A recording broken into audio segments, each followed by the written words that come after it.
Halo Masku, selamat datang di YouTube MCI Carbon. Kali ini kita berada di segmen baru, yaitu Garage Tour di tempat yang cukup spesial bagi petrolhead. Kita kali ini akan Garage Tour di Kainamas Garage.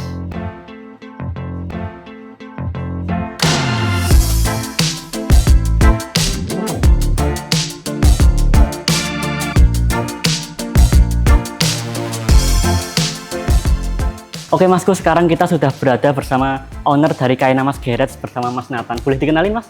Hi everyone, welcome to Kainamas Garage. Selamat datang Mas di Kainamas Garage. Ya.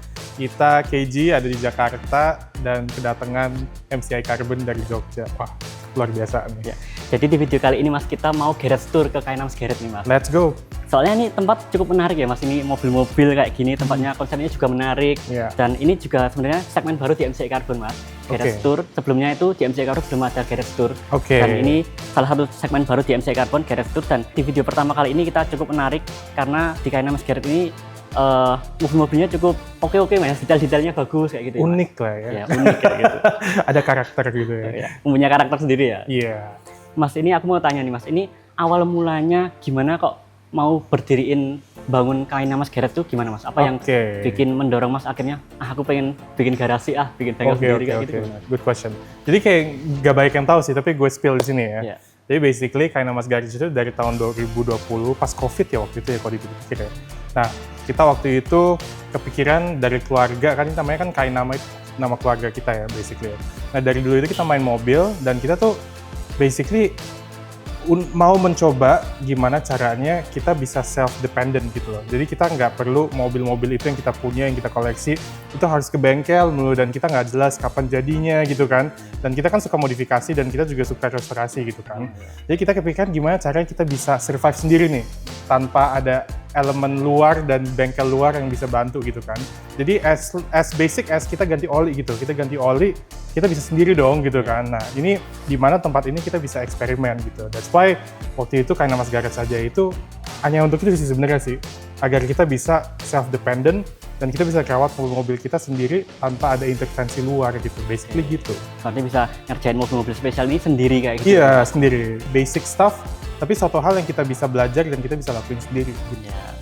Kayak juga, apa ya namanya, punya sendiri tapi juga sekalian belajar kayak gitu ya? Iya, betul-betul. Jadi kita bisa nggak cuma koleksi mobil, tapi kita lebih pinter lah, basically. Yeah. Kita jadi, cara maintain-nya gimana. Pengetahuannya jadi makin bertambah karena ngerjain sendiri ya? Betul. Iya. Gitu. Terus Mas, selain ngerjain mobil nih, di sini bisa ngapain aja Mas di Kainamas Garage ini? Oke, jadi basically ini private garage gitu. Kita cuman ngelakuin mobil-mobil private kita sendiri dan yang kalian lihat ini semua ini private collection kita dan kita curate semua private collection kita gitu ya. Kita pilih gitu kan yang sesuai karakter kita dan sesuai selera kita pastinya gitu ya. Nah, selain actually kita tuh di sini tuh ngebangun mobil assembly, disassembly. Tapi kalau untuk mesin dan untuk ngecat, kita pasti di outsource kita keluar, kita ada partner sendiri gitu. Jadi kalau di sini kita khusus untuk emang perapihannya, suatu hal yang detail dan basically kerja kerasnya tuh di sini gitu. Kalau suatu step yang salah di sini, itu bakal impact ke luar gitu loh, basically gitu. Kalau awalnya salah nanti setelahnya juga malah kerepotan ya? Exactly, jadi steps awal itu harus baik dulu, harus oke. Barusan kita bisa ngeluarin mobil ini pede gitu. Kalau mobil ini di luar dikerjakan di tempat lain, itu kita pede mobil ini akan balik kondisinya jauh lebih baik gitu, basically. Nah itu Mas, di depan itu kan, ini kan ada tempat buat ngerjain mobil sama buat macam mobil lah ya. Nah di depan ini ada tempat buat ngumpul nih ya Mas? Iya, jadi ini kayak lounge kita. Jadi kalau teman-teman ngumpul segala macam, biasanya kalau weekend atau apa, mereka suka ngumpul atau ada random sih. Biasanya kalau weekdays gitu, orang random lagi sumpek, mereka teman-teman kesini doang gitu, mereka bisa hangout, bisa ngeliat mobil dan displaynya kita shuffle aja sih basically yang di dalam sini sih, yang bisa muat aja, yang ganti-gantian. Jadi kalau kita nobar Formula One segala macam, kita di sini gitu. Berarti basically. Selain ada tempat buat mobil, juga ada tempat buat ngumpul di situ juga. Iya, ngumpul sini gitu. Basically. Terus kalau konsepnya nih gimana Mas? Kan ini kan bukan cuma tempat buat ngerjain mobil aja, ada tempat buat ngumpul-ngumpul itu. Konsepnya tuh dapat dari mana Mas kayak gini, Mas? Bikin kayak gini? To be honest, contohnya itu banyak sih. Kita kan sering visit beberapa garasi di luar sama visit beberapa studio di luar segala macam. Kita tuh kiblatnya lebih ke Jepang sih sebenarnya. Jadi old school Japanese car studio segala macam gitu ya, bengkel old school gitu ya. Dimana emang di sini tuh jadi satu semuanya. Lo bisa bangun mobil, lo bisa hangout, juga di sini juga bisa pretelin mobil, apa segala macam. Jadi all in one gitu loh, basically. Jadi kita emang awal-awalnya tuh kita nggak tepatin tempat ini mau jadi apa, tapi basically tempat ini tuh mengikuti alur yang kita kasih sih sebenarnya sih. Jadi evolusi tempat ini tuh sesuai kebutuhan kita gitu loh, basically. Kita nggak desain kayak, oke, tempat ini harus jadi kayak gini, tempat ini jadi kayak gini. Jadi pas orang temen datang ke sini, oh gue suka ini nih, gue suka ngeliat ini, gue suka ngelakuin ini segala macam. Makanya kita ada simulator di dalam situ. Iya, dimana kayak kita ada time trial juga tuh. Jadi kalau orang kesini, mereka bisa cepet-cepetan. Iya, adu cepet-cepetan di situ. Dan mobilnya MX-5 yang ini kan. Jadi ya orang ada koneksinya lah tersendiri di sini, ada memori sendiri gitu orang.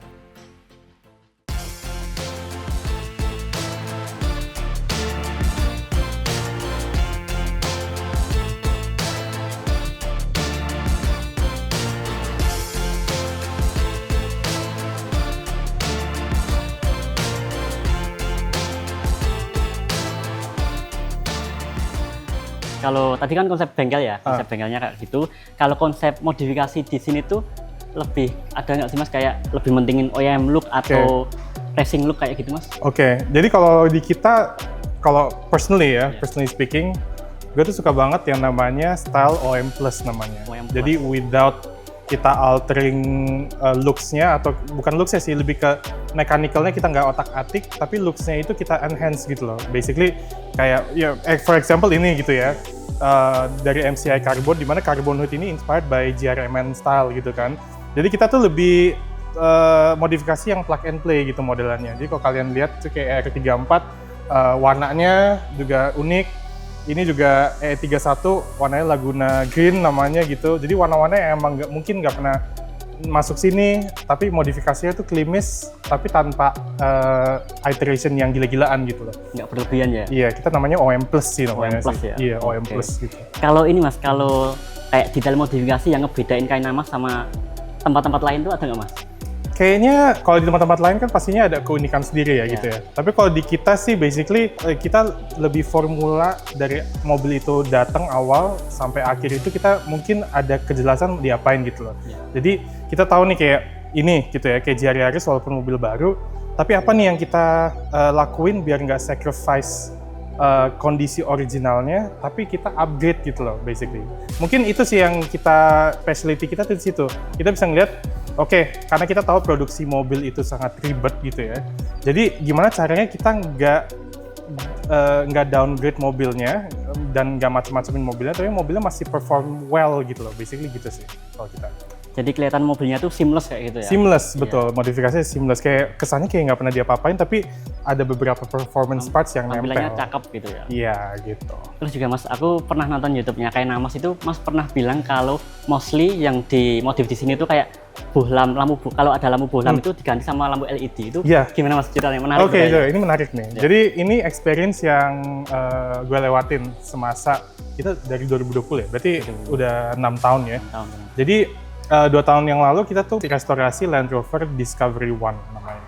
Nah, Land Rover Discovery One itu kenapa gue sekarang kalau mobil itu harus pakai LED? Karena kesampingkan looks-nya dulu gitu ya. Kalau looks pasti lebih keren gitu ya. Tapi lebih ke suatu hal yang teknis sih. Kayak Discovery One itu waktu itu kita pakai bohlam. Jadi pas kita ngambil mobilnya masih pakai bohlam, kita ngelihat housing-nya itu tuh meleleh. Jadi karena kenapa? Karena basically saking panasnya dia masuk ke kabel, habis itu housingnya panas juga gitu. Jadi internalnya itu panas sekali gitu loh. Dan kenapa kayak gitu? Karena di Jakarta itu kan macet ya. Nah, mobil itu bukan didesain untuk macet-macetan for an extended period of time gitu kan. Jadi pas macet itu lampu remnya nyala dulu gitu kan.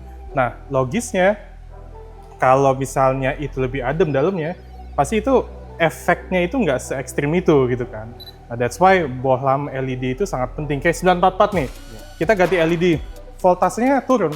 Jadi basically load dan beban mobil ini untuk operate, apalagi ini mobil klasik ya tahun 1986 gitu ya, itu tuh jauh lebih rendah. Jadi dia untuk loadnya ke baterai, ke aki, dan ke elektronik yang lainnya itu jauh lebih enteng gitu loh basically. That's why gue pakai LED. Jadi kalian kalau mau modifikasi pakai LED. Oke. Saran dari owner Kainama Mas Garage nih, kalau mau modifikasi itu hal-hal kecil kayak gitu tuh penting ya Mas? Iya. Dan ini kan udah 2026 ya, udah canggih ya. Jadi ya why not? Udah nggak zaman pakai bohlam lagi. Exactly gitu. Kalau dulu pakai bohlam karena ya basically ya teknologi yang ada dulu kayak gitu kan. Gitu tapi sekarang kan kita ada alternatif kan. Ada gitu kan. lampu yang lebih efisien dan lebih terang ya.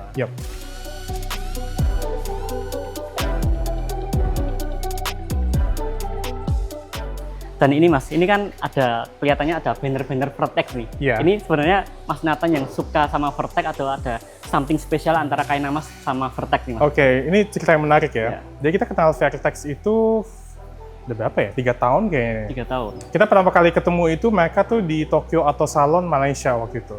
Kita ngobrol dan kebetulan kita punya common interest nih.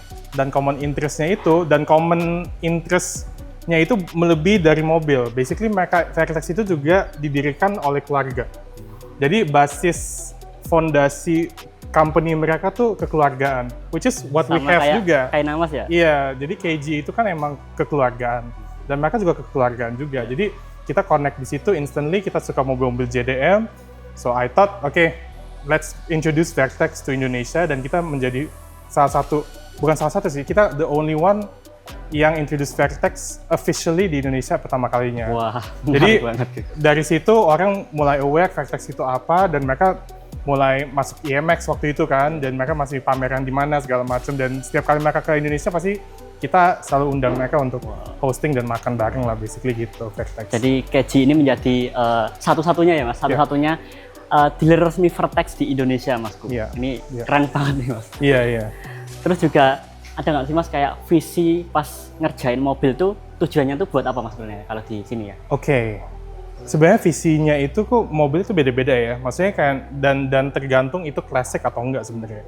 Kalau mobil baru we try as much as possible untuk bisa originalitasnya itu kita pertahankan. Jadi kalaupun modif itu seharusnya yang plug and play juga gitu. Jadi kita nggak alter untuk parts-parts yang udah pabrikan gitu basically. Dan especially kalau kalian lihat ini gitu ya, MX-5 ini masih 4 kilo by the way. Jadi ini ada cerita khusus sih basically. Dulu gue kerja di Mazda Indonesia dan ini menjadi kayak kenang-kenangan lah basically ya. Nah ini eksperimen juga nih, mobil 4 kilo di sini kalau dari tahun 2023 tuh gimana sih? Itu future classic atau enggak gitu ya. Ini kita main gila aja basically ya. Tapi visi-visi mobil ini tuh beda-beda lah basically. Kayak kalau misalnya si E31 ini, BMW seri 8 ini, mungkin visinya itu untuk mempertahankan stock look-nya gitu ya. ER34 mungkin untuk bisa modif-modif tipis tapi tetap cantik gitu kelihatannya gitu ya. Karena mobil ini kan mobil yang bisa dibilang sekarang tuh lumayan jarang, apalagi di dunia lah gitu ya. Jadi mungkin kita visinya itu untuk bisa mempertahankan mobil future klasik ke depannya sih gitu ya. Jadi gitu. Mempertahankan mobil-mobil klasik ini biar nggak rusak atau tetap eksis di dunia di tahun sekarang ya. Iya. Jadi orang yang mereka ngelihat sekarang dan mereka ngelihat zaman dulu, mungkin kondisinya nggak beda jauh sama sekarang gitu lah basically gitu. Terus nih Mas, kalau spesialisasi atau mungkin bengkel ini tuh lebih ke performance atau looks ngerjainnya tuh kayak gimana? Lebih ke mana? I think it's a combination ya, gitu ya. Maksudnya kayak kalau kita sih basically desain itu suatu hal yang sangat penting buat kita. Karena my background is industrial design dulu. Jadi desain itu, estetik itu suatu hal yang step yang sangat-sangat penting dan basic menurut kita. Kalau stylenya bisa dapat, berarti untuk performance dan hal-hal yang lain kita bisa enhance. Lagi-lagi contohnya MCI Carbon gitu. We don't sacrifice on design gitu, kita nggak sacrifice desainnya, tapi performance-nya itu jauh lebih oke sekarang. Dengan bobot yang lebih enteng 40%, kayaknya bedanya 4 kilo atau something gitu kalau nggak saya dibanding bisa stoknya. Ngurangi 50% kurang lebih. Iya gitu ya, jadi maksudnya tanpa kita sacrifice on style, tapi performance juga bisa naik gitu lah basically. Jadi bisa dapat dua-duanya kalau dapat dua-duanya. Jadi kalau kalian lihat sini, basically kan lagi-lagi kita kan OM plus ya gitu ya. Jadi kita tanpa sacrifice a lot of things, desainnya harus cantik, tapi performance-nya juga harus naik. Jadi mempertimbangkan kedua hal ini ya Mas, nggak cuma look aja atau nggak cuma fungsi aja, tapi keduanya harus seimbang kayak gitu ya? Yes, that's right. Kalau di sini Mas, ada nggak sih kayak tools-tools yang di bengkel lain tuh, di tempat lain tuh langka, tapi di Kainamas tuh ada? Ada nggak Mas? Kayak gitu? Ada. Apa itu? Dolly. Kari Dolly. Ini gue nggak tahu kenapa ya, tapi kenapa di bengkel di Indonesia tuh gak baik yang punya ini. Itu penting banget basically.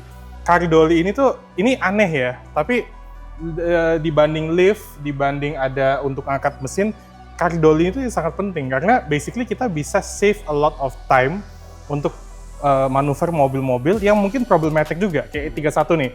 Kadang kan dia kan akinya 2 ya, V12 ya gitu ya. Kadang kalau misalnya akinya soak atau apa, kayak moving this car a lot gitu ya. Susah banget gitu kan. Dan apalagi kan kita kan di sini kan cuma 210 meter kan basically kan. Jadi kita harus efisien banget. Dan time has to be efficient gitu kan. That's why dolly ini nih sangat-sangat lifesaver banget. Jadi kalau kalian punya bengkel, please punya dolly.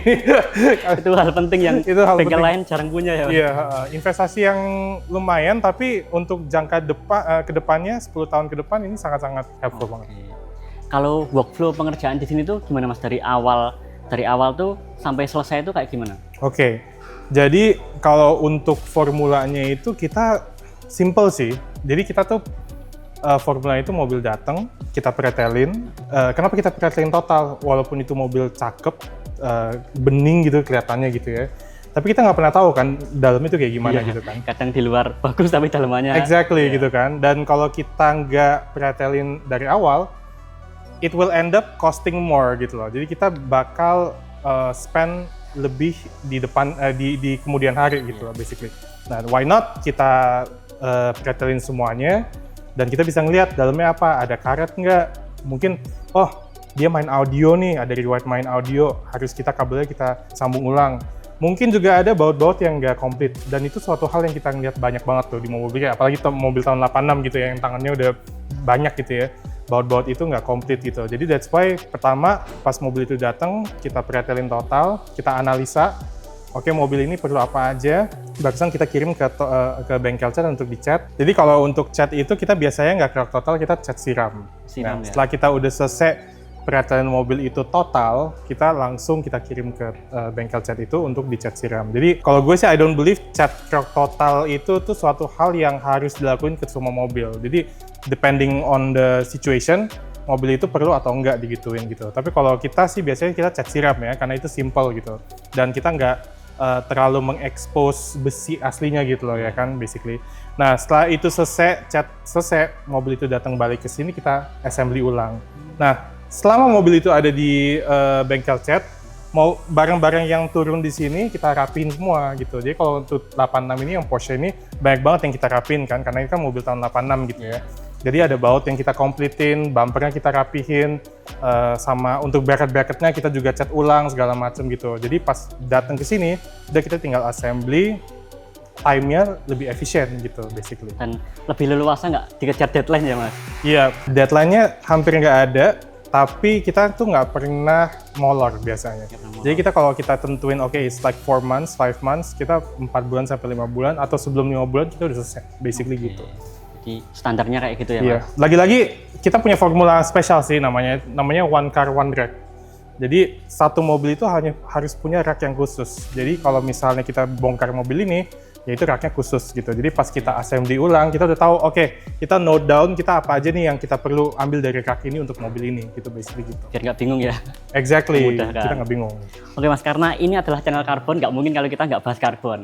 Dan kebetulan di depan kita ini sudah ada GR Yaris yang sudah pakai kap mesin dari MCI Karbon.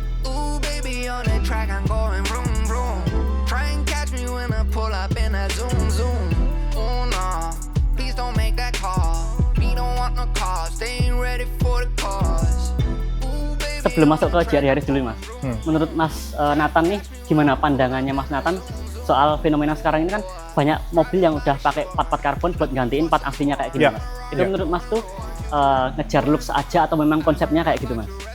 Yang pastinya performance ya, karena kan orang mau mengentengkan bobot mobilnya gitu ya, apalagi kayak mobil kayak R34 nih ya, yang benar-benar berat banget gitu kan. Ini aspek untuk modifikasi carbon fiber itu sangat-sangat penting gitu ya. Tapi kalau di kita, basically pertama untuk looks, karena looksnya itu forged carbon ya, kita milih yang forged carbon itu unik banget, marble look gitu ya, gue suka banget. Dan yang kedua, ya untuk mengurangi bobot dia sih, walaupun kayak bobotnya itu yang dikurangi itu 4-6 kg, tapi in the world of technicality itu so much bobot yang kita bisa kurangin sih, segitu ya, gitu. Terus kayak gimana Mas cerita awalnya bisa ngerti dan tahu brand MCI Karbon, kemudian juga percaya sama brand MCI Carbon buat masang pakai part karbon buat dipasang ke mobilnya Mas, itu gimana Mas awalnya? Oke, jadi ini unik banget ya. Kita kan collaborate sama Toyota kalau untuk mobil ini ya. Dan kebetulan kita tuh lagi nyari parts-parts untuk modif mobil ini basically. Dan kita tuh emang dari awal tuh kita udah mau tentuin mungkin kita mau pakai local modification house gitu. Nah, that's why parts-parts yang kita bakal pasang ke GR Yaris ini, kita bakal pasang parts yang local base gitu. Nah, salah satunya MCI Carbon. Nah, gue dapat dari mana? Gue dapat sebenarnya referensi dari Garasi Drift. Shout out to Garasi Drift sini ya. Si Kodipo actually info gue salah satu yang reputable untuk carbon modification house itu MCI Carbon. That's why gue pakai MCI Carbon sekarang. Terima kasih Garasi Drift buat Mas Siko dan Mas Dipo mempertemukan Mas Nathan dengan MCI Carbon ya. Luar biasa Garasi Drift. Oke Mas, lanjut lagi. Kenapa kok pasang part karbonnya itu di kap mesin? Kenapa kok nggak di pintu belakang atau mungkin di pintu samping kanan kiri kayak gitu? Kenapa harus pasang ini? Kenapa kap mesin? Karena kap mesin yang paling kelihatan. Jadi kita pas kita show off mobil ini segala macem, ini tuh yang paling kelihatan service-nya. Dan especially gue tuh milih Forged Carbon karena emang gue mau display untuk work of art-nya lah. Jadi ini kayak seperti kayak apa ya? Kayak painting lah gitu ya, kayak lukisan gitu ya. Dimana kayak di depannya itu tuh suatu hal yang emang impression pertama kan orang di sini pastinya gitu kan. Jadi that's why gue pasangnya di depan. Kap mesinnya. Karena biasanya juga mobil-mobil di show itu juga majangnya tuh yang kelihatannya dari depan ya Mas, bukan dari belakang ya. Betul, gitu betul. Nah Mas, ini kan Mas pasang kap MCI Carbon ini dipasang sendiri ya Mas, bukan dipasang di workshopnya MCI Carbon. Nah ini juga banyak banget Masku yang pesen online dan kadang masangnya itu suka nggak pas, padahal sudah ada dari MCI Carbon itu sudah ada kayak manual booknya tapi masih nggak pas. Itu boleh diceritain nggak Mas, pemasangannya tuh kayak gimana experience-nya, tantangannya kayak gimana aja? Jadi untuk pemasangannya itu kita basically ada partner gue di sini yang ngerjain semua mobil ini, soalnya pokoknya the brain, otaknya di sini. Ada Pak Yono. Ini Pak Yono. Please welcome. Sini. Nah, ini Pak Yono yang masang semua mobil sini yang assembly disassembly, dia orang yang genius. Nah, ini salah satu yang kita pasang ini ya, basically ya. Nah, ya sekarang kita sudah sama Pak Yono, mekanik dari yang ngerjain GR Yaris ini ya Pak. Boleh diceritain sedikit Pak experience-nya masang kap mesin GR Yaris ini biar bisa presisi, seamless ke body, nggak ada gap yang berarti itu gimana Pak? Experience-nya ini pemasangannya simpel banget ya. Pasang dan pas dan langsung jadi gitu ya kan. PNP ya bahasanya. Nah, itu ini gampang banget seperti pemasangan kap pada umumnya, nggak ada yang harus dirubah, nggak ada yang harus diutak-atik lagi gitu ya. Itu langsung jadi aja Mas. Pemasangannya cukup kiri kanan 2 baut masing-masing, kita langsung pasang, kita sesuaikan ukuran kiri kanannya, pasang langsung pas. Nah, jadi menurut Pak Yono ini pemasangan kap mesin karbon dari MCI Carbon di GR Yaris ini cukup mudah ya Pak, karena cukup PNP dan juga presisi ya Pak? Presisi dan pemasangan sangat gampang banget ya, seperti umumnya pemasangan kap mesin biasa, tidak ada yang dirubah dan tidak ada yang diutak-atik lagi, dan pasang itu langsung jadi. Pas banget, simple banget, presisi sekali. Luar biasa sih kalau aku bilang sih. Dan kualitasnya juga cakep ya Mas? Kualitasnya bagus, luar dalam ya. Dalamnya juga rapi seperti yang kita lihat, konturnya itu sesuai dengan yang standar mobil ini. Itu bagus banget. Dan manual book yang dari MCI Carbon itu juga berfungsi juga Pak? Manual book itu ya, pertama sebelum kita pasang sih kita lihat manual book itu dulu seperti apa, bentuk-bentuk baut, bentuk-bentuk bagian dalam itu kita pelajari dulu. Sesuai dengan manual booknya, ketika kita pasang juga sangat gampang banget. Pasang langsung pas, langsung jadi. Luar biasa. Hebat ya. Ya, terima kasih ya Pak Yono udah menjelaskan experience pasang kap mesin MCI Carbon buat GR Yaris ini ya Pak. Terima kasih. Ya oke Mas Nathan, ini kan sudah dimodif pakai kap karbon dari MCI Carbon. Ini sebenarnya GR Yaris ini konsep modifikasinya itu mau dibangun kayak gimana Mas? Jadi sebenarnya ini kita nggak ada konsep totalnya mau kayak gimana, it's on progress gitu ya. Tapi gue suka banget kan mobil ini kan mobil homologasi rally ya. Jadi rally factornya itu harus kelihatan. Jadi kita ada velg kita ganti 5-spoke Race 57 CR namanya, dia lebih enteng velgnya. Dan also ada matte flap di situ warna merah, empat-empatnya kita pasangin juga gitu ya. Dan juga ada spoiler di situ, kita mau aiming untuk ada sedikit kayak style cafe racer gitu ya. Jadi kayak agak panjang gitu ceritanya mobilnya. Dan pastinya to top it all off ada MCI Carbon. MCI Carbon. Sini. untuk to complete the whole look tuh ini yang penting. Cakep banget, yang Yes. paling kelihatan dari depan ya Mas. Yes. Jadi yang dari eksterior itu modifikasinya kap mesin MCI Carbon, velg, terus juga ada matte flap, Yep. terus juga ada spoiler ya. Ya, Kalau di spoiler. bagian interior tuh apa Mas yang dirubah? Di bagian interior itu ada satu yang gue suka banget dari wheelster ada di situ, dimana style untuk steering wheel itu kita jadiin GRMN, jadi ada racing line di situ, jadi kita tahu kalau setirnya itu lurus atau enggak. Lebih sebenarnya buat gaya sih sebenarnya sih, tapi kayak keren aja gitu kelihatan. Dan ini juga sebenarnya aku juga cukup tertarik sama model spoilernya karena garis bodinya itu pas Mas. Yes, jadi lebih panjang kesannya gitu kan, dan emang kita mau coba sebisa mungkin spoiler itu nggak melebihi panjang bodinya, tapi panjang untuk lampu belakangnya. Jadi pas banget kalau kalian lihat dari samping, itu benar-benar slow-nya tuh bagus banget gitu. Oke, jadi detail-detail kayak gitu tuh yang diperhatiin di Kainama ya Mas? Iya, Gitu, betul. oke. Yeah, the robbers on my chest now. First, no, you're not the first one. They done told me I'm the worst one. Oke Mas Nathan, selain GR Yaris yang sudah dipasang kap mesin MCI Carbon nih, kira-kira ada nggak Mas selanjutnya mobil di sini di Kainama ini yang cocok pakai karbon? Oke, cocok pakai ini. Nissan ER34 karena kap mesinnya tuh berat banget, gila banget, ini berat banget, dan R32 juga tuh kap mesin kan gue nggak tahu ya kenapa Nissan tuh berat-berat semua ya kap mesinnya. That's why GD satu body karbonin ya, karena emang berat mobilnya sih basically sih. Ini basically. Berarti itu juga mungkin salah satu alasan kenapa GD mengkarbonkan semua bodi di ER34-nya ya? Iya, itu Karena- make sense sih gue bilang sih, itu hal yang penting banget dan move yang tepat banget untuk jadi ini karbon, karena ini berat banget. Terus Mas di Kainama Garage ini ada nggak sih kayak mobil maskot hero car-nya apa Mas? Oke, sebenarnya maskotnya kalau hero car-nya sih pengen jadinya tuh ini sebenarnya. Karena warna biru tua, gue suka banget warna biru. Jadi pengen maskotnya ini. Tapi bisa juga ini, karena ini mobil yang udah extensively modified basically. Tapi kalau maskot yang terkenal orang kesini untuk melihat itu ini. Karena 4 km Mazda MX-5 ini. Jadi bisa dibilang kayak mobil maskotnya sih hampir semuanya sih. Hampir basically semua sih. maskot semua Iya ya? sih, basically hampir semuanya gitu. Terus ada nggak Mas kayak pengerjaan modifikasi mobil tersulit yang pernah dikerjain di Kainama ini Mas? BMW ya?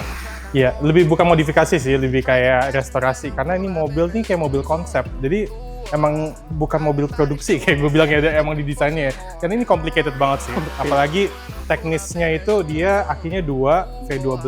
Jadi untuk kayak permasalahan kabelnya itu segala macam kita harus download ulang lagi, dan apalagi assembly untuk bumper depan nih ini sangat rumit banget gitu ya, banyak banget partsnya. Jadi yang paling rumit sih dia sih. Tapi kalau kita udah melewati E31 kayaknya semua lain hal mudah ya? kayak gampang kayaknya. kayak nggak complicated gitu. Berarti kalau ngerjain mobil BMW ini effortnya harus lebih ya Mas? Iya, mobil Eropa kayaknya effortnya di mana-mana kayak lebih. Oke Mas, selain mobil-mobil yang udah dikerjain di sini, ada nggak sih kayak upcoming project yang belum dipublikasi? Oke, kasih tau nggak ya? Pastinya itu kayaknya. Toyota Celica GT, bukan yang GT4 ya. Itu yang front wheel drive. Itu bakal jadi next project karya kita. Jadi kalian mungkin stay tune aja, lihat videonya kayak gimana. Kita bakal rombak mobil itu. Oke, jadi itu dia Masku, ada project car yang belum dipublish di Kainama ya? Iya, tapi udah mulai dikerjain ya Mas berarti ya? Iya, jadi mulai dikerjain. Kalian eksklusif bisa ngeliat sedikit-sedikit footage-nya mobilnya kayak gimana nih. Oke Mas, mungkin untuk saran-saran buat Masku penonton MCI Carbon ini, kalau pengen modifikasi mobil yang stylenya mirip-mirip Kainama Garage ini, gimana Mas biar mengurangi trial and error Mas? Oke, jadi seperti formula yang gue kasih tahu tadi, basically, kalau untuk di Kainama Garage itu planning is a big part. Jadi planning itu sebelum kalian eksekusi itu sangat penting banget. Jadi kalian sebelum ngelakuin apapun itu kalian research, kalian cari tahu di forum, cari tahu di online, dan kita kan udah canggih ya basically ya. Kita lihat AI or whatever it is gitu sebelum kita ngelakuin itu. Jadi basically it's all about the steps, the preparation. Jadi kalian eksekusi bisa kapan aja, tapi kalau preparationnya itu nggak padat dan nggak 100% pede, pasti kalian punya difficulty ke depannya gitu. Jadi misalnya kayak bikin film nih harus matengin di praproduksinya dulu. Exactly, baru scriptnya produksi. bagus, Yeah. lokasinya tepat, Yeah. dan also kru-nya juga ready, barusan film itu bisa jadi yang bagus, Yeah. yang terbaik lah. basically. Dan untuk Kainama Garage ini lokasinya di mana Mas? Kayaknya Mas Garage ini di Jakarta Selatan, Selatan Jakarta sih sebenarnya sih. Jaksel. Jaksel lebih selatan lagi. Iya, lebih ke selatan lagi, minggir lah gitu ya. Kalian bisa ngeliat di website kita, ada di www.kainamasgarage.com, atau bisa lihat Instagram kita @kainamasgarage.com di sini atau di sini. Ya, di sini nanti di layar Oke, ada. di situ ya. Kalian kalau mau DM atau apa, let me know. Gue yang pegang account-nya dan kita bakal bisa ngobrol-ngobrol lah di situ. Berarti kalau mau ke sini ya harus ngechat dulu ya Mas, reservasi dulu ya. Yap. Oke. Mungkin itu saja Mas Nathan buat penjelasan tentang bengkel-bengkel konsep bengkel di sini, terus juga mobil-mobil yang ada di sini menarik banget Mas. Thank you. Ini juga menjadi inspirasi buat mas-masku semuanya audiens Indonesia Karbon, buat yang mau ngebangun mobil atau mungkin malah ngebangun bengkel kayak gini. Yeah. Itu juga menjadi inspirasi ya Mas, inspirasi yang menarik. Dan terima kasih Mas Nathan udah dijelasin semuanya komplit detail dari awal sampai akhir Mas. Terima kasih Mas Nathan. Thank you guys for visiting Kainamas Garage. Jangan lupa follow Kainamas Garage and visit our website. Yeah. Oke Masku, jadi itu dia tadi adalah video pertama dari segmen baru di MCI Karbon, yaitu Garage Tour di Kainama Garage. Dan tadi sudah dijelaskan semuanya sama Mas Nathan selaku owner dari Kainama Garage. Dan selanjutnya tentunya kita nggak cuma Garage Tour di Kainama Garage aja, pastinya bakal ada Garage Tour lainnya yang menarik-menarik, kurang lebih sama menariknya sama kayak Kainama Garage ini ya Masku. Dan terima kasih buat yang udah menonton video ini. Jangan lupa share, like, dan juga komen di video ini, dan juga subscribe juga ke channel MCI Karbon. Terima kasih dan sampai jumpa.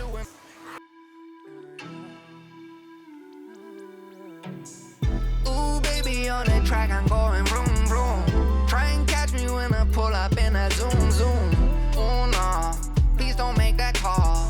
We don't want no cars, they ain't ready for the cause. Ooh, baby, on that track, I'm going vroom, vroom. Try to catch me when I pull up in a zoom, zoom. Ooh, boy, driving by the shore, looking for some more, and my Rari going roar. You to work, I heard about your resume. Skirt, open up the sesame. Work, oh no, no, don't pressure me. Yeah, ooh, yeah, roll out with the referee. Curb, yeah, I'm turning left now. Burn, yeah, the rubber's on my chest now. First, no, you're not the first one. They done told me I'm the worst one.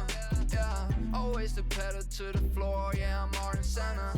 And I don't know what's in my trunk. I'm always front and center. Drive that Rari down the coast. Yeah, rocking my new road. Yeah, always on the road.